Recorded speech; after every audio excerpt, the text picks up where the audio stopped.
Ladies and gentlemen, we have with us none other than Mr. Vivek Bhatia, Managing Director, thyssenkrupp Industries India, to chalk out a roadmap to net zero. So ladies and gentlemen, a very, very pertinent topic, and we have a huge round of applause. And please help me welcome on stage Mr. Vivek Bhatia, Managing Director, thyssenkrupp Industries India. So maybe before I start with the slides, and I don't have too many, let me very briefly share who I am. So I represent thyssenkrupp Industries India, and out of India we run the global power business for thyssenkrupp. So we are the center of excellence for that part of the portfolio. We run the global sugar business out of India. And since the transaction with FLS, I also run the global mining business, whatever is left out of India as well. And also, we run the cement business for India, Africa, and other parts of the world based on business needs. Now, why am I sharing this? Because if I look at all of our businesses, if I add mining worldwide, if I add cement worldwide, they together represent anywhere around 17 to 18% of global emissions.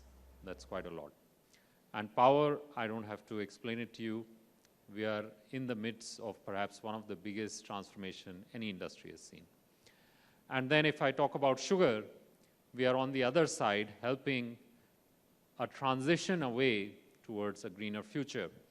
And particularly that is very much visible in India when we look at the government mandate saying that ethanol blending has to go up. It started from 0 to 5% to 8%, 10%, and now we have a goal of 20%, and still a long way to go. So we are very much in the middle of this ESG roadmap towards net zero. But before I start talking about roadmaps and what we are trying to do, I think it's interesting to see the data. And it's always a good idea to start with data. Now, as you can see, this chart very clearly points out that the world is getting warmer. And there is no disputing that fact. You know, I was a young student at IIT Delhi doing my master's in energy and environmental management several years back. And at that point, the world was divided into two camps. And we had the COP, Conference of Parties conference in India. And one group was constantly arguing that this is a myth. The science is not robust enough to prove that there is warming. In fact, there were papers indicating that the world was cooling. Now, that is unfortunately a debate that we had for many years, and we lost many years. And hence, now we are at this situation, which shows two very interesting things. First, the world is getting warmer. And second, what these curves tell you is it's doing so at a rapid pace. So if you look at the gap between 2020 and 2000, and if you look at the gap between each successive year, what we realize is this gap, the rate of increase is actually going up. Very, very serious from an environmental perspective. Now, moving to the second one, and you know, this is a date, and it says 28 July 2022. Can anyone in the audience guess what is special about this date? Anyone? I'm sure Anirban has the answer. But let me reveal the secret. It is the date when, as on that particular date, we as a planet consumed all the resources that can be sustainably generated in 1 year. Now, think about that. As of 28 July 2022 of this year, the entire population of the Earth consumed all the resources that can be sustainably generated by the Earth. And that does mean that with today's consumption rate, we actually need 1.75 Earths, 1.75 Earths to continue what we are doing. And unfortunately for all of us, that gap is not shrinking. And that is exactly what this chart is showing. Year on year, our consumption rate is taking more out of the earth than we can sustainably expect the earth to generate. Now, I don't have to be a scientist, and you don't have to be a scientist to understand that we are on the road towards a catastrophic disaster. It's like we are going up a cliff, and we are at the risk of falling off the cliff, but instead of pressing the brakes, we are pressing the accelerator. I am sure none of us in any moment of insanity would even attempt something like this, yet here we are, billions of people all over the world doing exactly that. So it's really a situation which is grave, which requires all of us to take notice of it and to act urgently. Now, I was part of the deliberations at COP26. I was invited to represent industry as part of the German VDMA organization. And, we debated a lot. And I think what came out, at least from the Indian perspective, was very, very inspiring. And obviously, I think there are these 5 statements that were made by the Prime Minister. But I think the most important one is number 5, which says that India will aspire as a country to achieve a target of net zero by 2070. And now, whenever I'm asked about whether we will achieve it or not as a country, my response is the rate at which things are happening actually convinces me that we will achieve it before 2070. And my personal expectation is India, with its aggressive movement on this perspective, on this very critical topic, is more likely to hit this 20 years in advance. But there's a big but. This will not happen on its own. And 3 stakeholders need to play a very, very focused effort in realizing this. The first one is obviously the government. And what is required from the government is, of course, a policy framework, an enabling environment, a clear sense of purpose and direction. And that is exactly what we are seeing from the government today. In fact, India is the only country which achieved one of its obligations as part of the Paris Climate Agreement in terms of the amount of non-fossil fuel-based power capacity that we'll put up, and we did that 5 years ahead of time, with the result that we updated our target. So I think the government is doing a lot, and I think it is, despite all the pressures and challenges, I think they are on the right direction. We are talking about a national policy for EVs. We have a hydrogen policy. We are talking about sustainable fuels such as ethanol, which I mentioned a little while back.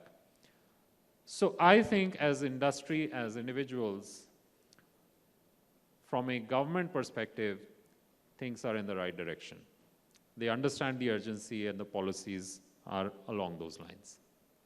So that comes now to industry. Now, within industry, I don't want to speak in general terms, but what I can talk about is our specific examples and how we are seeing this at thyssenkrupp, and particularly at thyssenkrupp Industries India. Now, there are many ways people talk about scope 1, scope 2, scope 3. So let me make it very simple. We say that how are our products enabling our customers to become greener? That's the first question. And I'll give you some examples. So first and foremost, I mentioned sugar, and we are today market leaders in various categories of sugar products. And that is the very first way in which we are enabling our customers to generate more ethanol and thereby offset non-renewable fossil fuels. On the other side, when I talk about cement, as an organization, we are running Gray Becomes Green. And what we are doing there is, again, we are market leaders in waste heat recovery in cement plants. which are displacing and reducing the amount of power consumption in each bag of cement. In fact, today, if technology has advanced to such an extent that you can buy a bag of green cement where the embodied emissions in that bag of green cement are zero. This is today possible in Europe. And many of you will say, how much is that going to cost me?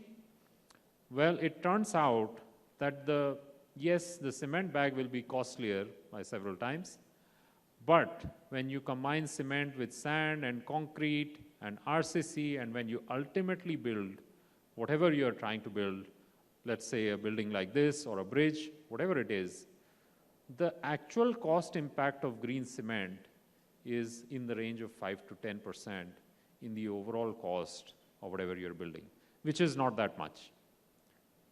So it is something which is very much in the realm of possibility. Now, when I come to mining, what we are doing there is, imagine now mining 8% of global emissions. And in India, we are talking about doubling steel production, which means a direct doubling of whatever we are mining in terms of iron ore, whatever we are doing in terms of coal. And, if you add 8% of emissions on top of that, significant increase in our emissions as well. So what we are trying to do on that side is we are trying to electrify mining and take diesel out of the whole equation. Nothing could be worse when you're firstly disrupting a local ecosystem, and on top you're bringing diesel, and you're having these heavy trucks which are moving around, which, by the way, now I'm sure everybody, when you think about mining, the first image that comes is of a huge truck. Guess the efficiency of that truck. Less than 38% for conveying material. That's the efficiency of that truck. Whereas with the electrified conveying system, what we achieve is over 80%. So that is what we are driving through our portfolio of products and technologies, enabling our customers and all people, all users in the industry to become greener in what they are doing. Now, the second part of that is being green and sustainable in your own operation. So over there, what we are doing is, today, thyssenkrupp is recognized as an A-listed entity in terms of our assessment and tracking of our footprint. So which means we are one of the best at firstly understanding how we are impacting the environment. Now, having understood it, we now have a programmatic effort underway whereby we are eliminating our water footprint. We are on a journey to eliminate our energy emissions footprint. And one of the ways with which that we are working on that is electrifying with solar and with other renewable sources into our operations. And that is something that we are doing already in India and also expanding at other locations. The third aspect for an industry to become green and to drive forward on the path towards net zero is to think about how you can make your supply chain greener, right? So you did that for your customers, you're doing that for yourself. Now you also have to think about your supply chain. And now this is something which is very, very important for everybody in industry to understand. Many a times we feel that this is something happening in Europe, in the developed world. This is not something that is, it's a bit far away and removed from India. But when we think about our supply chain, our customers are also thinking about their supply chain, which includes us, right? So if our products are not green, if our products are not constantly moving the needle on embodied emissions, guess what? Very soon, you would become the most unwanted product in the industry. And that is absolutely important when we are thinking about becoming an export powerhouse in an evolving world.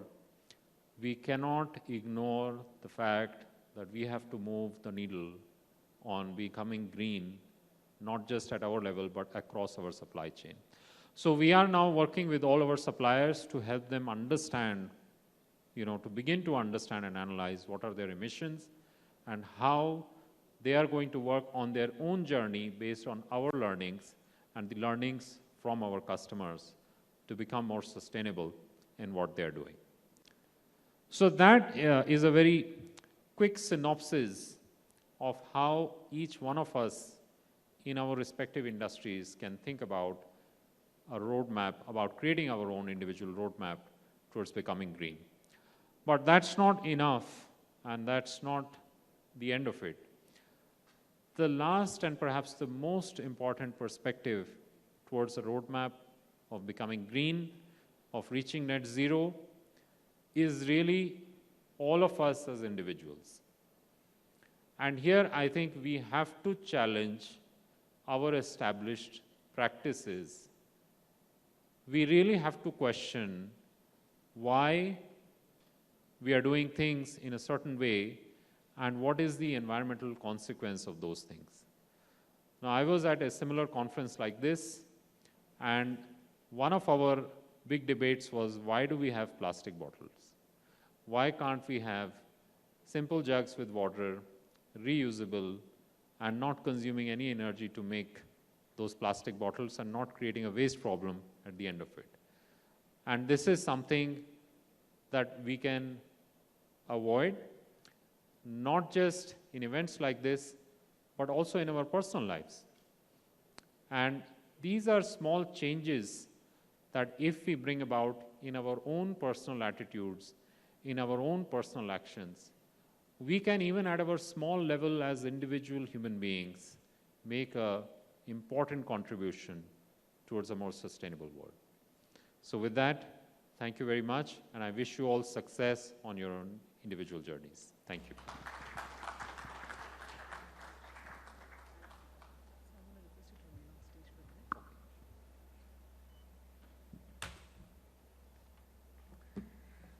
Thank you very much indeed, Mr. Bhatia, for sharing across some really interesting and very important data points as well through your insights. And with that, I'd now like to invite Sharad Gupta, co-founder and COO, Team Marksman Network, to please present the memento to our speaker, Mr. Vivek Bhatia, as we thank him for his valuable thoughts and his valuable presence this evening. And can we have a huge round of applause, ladies and gentlemen?